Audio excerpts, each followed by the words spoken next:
Bismillahirrahmanirrahim. Assalamualaikum warahmatullahi wabarakatuh.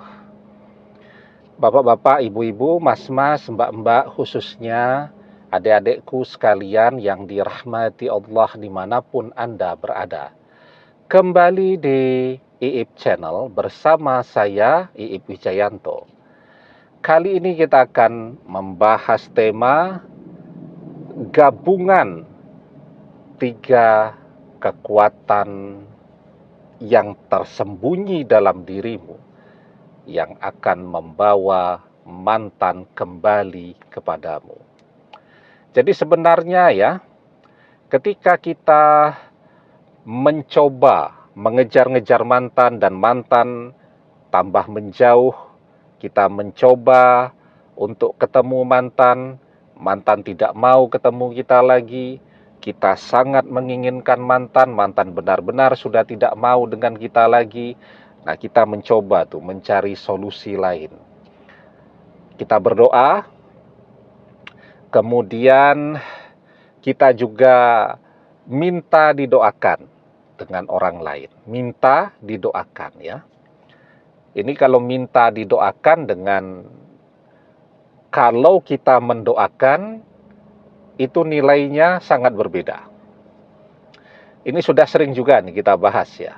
Kalau kita minta didoakan, belum tentu orang yang kita mintai untuk tolong saya dibantu dong mendoakan agar mantan saya kembali kepada saya titip didoakan agar mantan saya jadi jodoh saya. Nah, itu orang yang kita titipi, kita mintai bantuannya untuk mendoakan kita, belum tentu dia ingat, dia cuma iya-iya saja. Oke, iya, beres.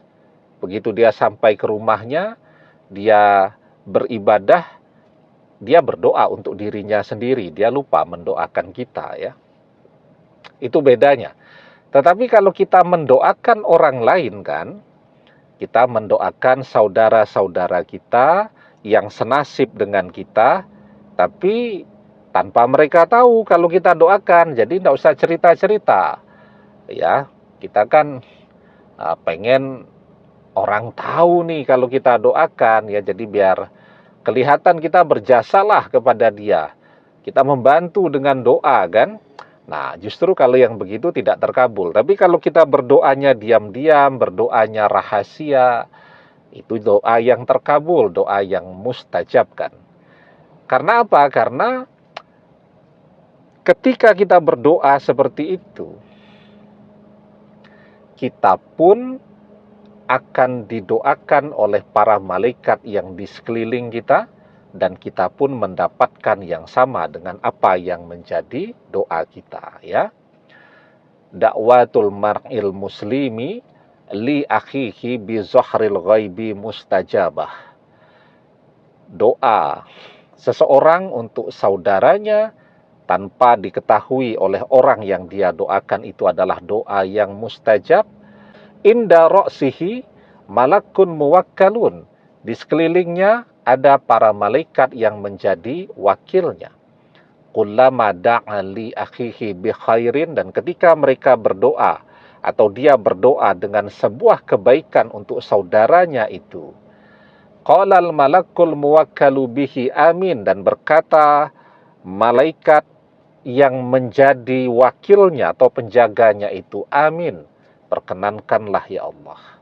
Walaka bimislin, dan mereka menambahkan doa, semoga engkau mendapatkan yang sama dengan apa yang menjadi doa untuk saudara kita tadi. Nah, itu bedanya tuh. Kalau kita mendoakan orang, kita akan didoakan oleh para malaikat dan kita mendapatkan apa yang kita doakan untuk saudara kita. Tetapi kalau kita minta didoakan, belum tentu orang yang kita mintai bantuan itu kemudian akan ingat dengan permintaan kita tadi. Nah, jadi sesungguhnya tanpa kita minta untuk didoakan ya, atau titip doa ke sana kemari, itu ada 3 kekuatan tersembunyi di dalam diri kita yang mungkin belum kita manfaatkan pada saat ini.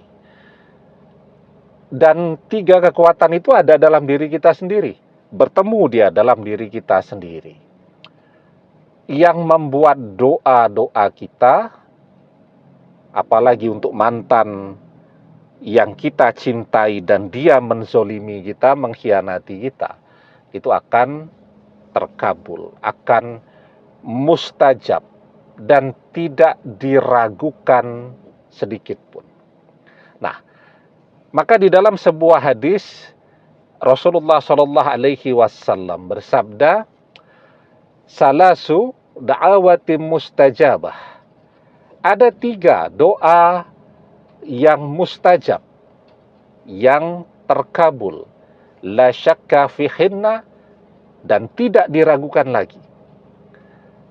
Yang pertama, dakwatul walidi, doa orang tua untuk anaknya. Yang kedua, wa dakwatul mazlum, doa orang-orang yang terzolimi. Nah, kita itu kan adalah orang yang dikhianati, maka doa kita adalah doa yang terkabul. Yang ketiga, wa dakwatul musafir, doa orang yang sedang dalam perjalanan yang baik, ya. Nah, jadi misal ketika mantan mengkhianati kita, kita tinggal di sebuah kota nih, ya. Kita beda kota dengan orang tua karena pekerjaan. Ini ada beban yang sangat berat nih. Kita butuh istirahat dulu, kita butuh menenangkan diri karena mantan baru mengkhianati kita. Misal kita ke rumah orang tua yang berbeda kota dengan kita. Kita sudah menetap di kota kita sekarang. Nah, ketika kita ke rumah orang tua kita, itu kan kita sedang dalam perjalanan yang baik untuk silaturahmi dengan orang tua. Sampai di sana, kita pun minta orang tua kita untuk mendoakan agar mantan kembali, mantan menjadi jodoh kita selamanya dunia akhirat. Sudah 2 tuh kekuatan yang bertemu dalam diri kita. Dan ketika kita berdoa, ya, kita adalah orang yang dikhianati oleh mantan. Kita adalah orang yang terzolimi oleh mantan. Dan itulah yang kemudian membuat 3 kekuatan itu bertemu semua di dalam diri kita. Doa orang tua kita, kita adalah orang yang dikhianati atau orang yang terzolimi, dan kita sedang dalam perjalanan yang baik. Misal tadi untuk silaturahmi, untuk sowan kepada orang tua kita. Jadi ketika gabungan 3 kekuatan ini bertemu di dalam diri kita, dan kita berdoa, kita meminta kepada Allah, ya, orang tua kita juga mendoakan kita agar mantan sadar kembali dan menjadi jodoh kita selamanya dunia akhirat, maka insya Allah mantan akan datang kembali, bukan untuk mengkhianati lagi, tetapi dia akan datang kembali untuk menjadi jodoh sejati. Demikian, semoga bermanfaat. Wallahu a'lam bissawab, billahi taufik wal hidayah. Assalamualaikum warahmatullahi wabarakatuh.